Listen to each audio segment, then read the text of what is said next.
दापोली शहरापासून हाकेच्या अंतरावर असणाऱ्या आसूद गावाला प्राचीन काळापासून फार महत्त्व आहे, पण या गावाचा पाहिजे तसा विकास झालेला नाही। काय आहेत समस्या आसूद गावच्या पाहूया।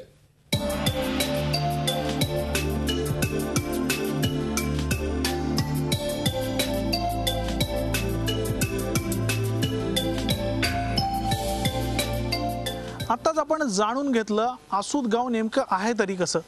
आता आपण जाणून घेणार आहोत नेमक्या आसूद गावाला कोणत्या कोणत्या समस्यांनी ग्रासलेलं आहे।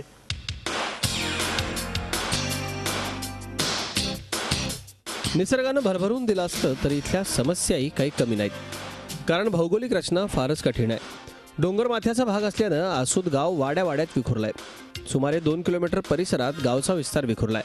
समस्यांच्या विळख्यात अडकलेल्या या गावचा विकास करण्याकरता हे गाव शिवसेनेचे खासदार गजानन कीर्तीकर यांनी दत्तक घेतलंय। आसूद गावातल्या वाड्यांकडे जाणारे रस्ते अतिशय खराब आहेत। वाडी अंतर्गत रस्तेच नाहीत, त्याचबरोबर सांडपाण्याचा निचरा, सार्वजनिक शौचालय, गावातल्या स्ट्रीट लाईट या समस्या गंभीर आहेतच। त्याचबरोबर गावात सगळ्यात मोठी समस्या आहे ती पाण्याची।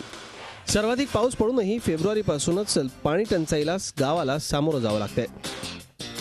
पाण्याचं दुर्भिक्ष्य ही या गावची मोठी समस्या आहे। रस्ते, पाणी आदी प्राथमिक समस्यांनी आसूद गावला वेढलंय।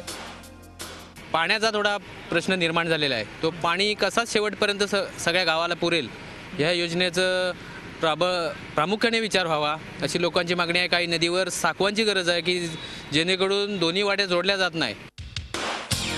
तसंच वाड्यांकडे जाणारे रस्ते आणि नळपाणी योजना या समस्या गंभीर आहेत। गावच्या हिताकरता सगळ्यांनी एकत्रित येऊन काम करणं गरजेचं आहे, परंतु गाव वाड्यात विभागला गेल्यानं गावांपेक्षा वाडीलाच अधिक महत्त्व देण्यात येत असल्याचं जाणवत आहे।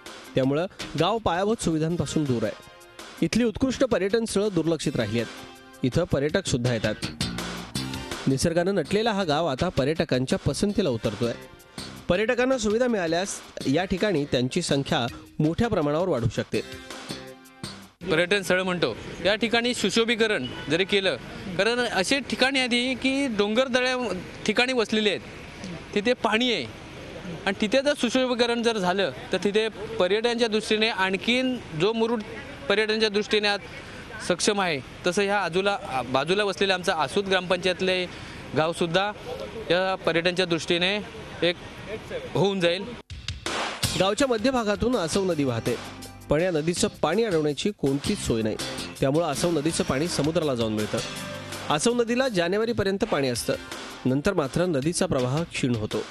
12 महिने वाहणाऱ्या या नदीवर पाणी अडवा पाणी जिरवा योजना राबवल्यास या गावातल्या वाड्यांची पाणी टंचाई दूर होऊ शकते, परंतु राजकीय इच्छाशक्तीचा अभाव असल्यानं या गावचा विकास होऊ शकलेला नाही। आसूदचं सौंदर्य अगदी मुक्तपणे प्रशंसा करण्याजोगं, मात्र मूलभूत सुविधा नसल्यानं पर्यटकांपासून काहीसं दूर असलेलं। या ठिकाणी पर्यटक येतात, पण मूलभूत सोयी सुविधा झाल्या तर त्यांची संख्या मोठी वाढेल। आता खासदार गजानन कीर्तीकर यांनी हे गाव दत्तक घेतलंय।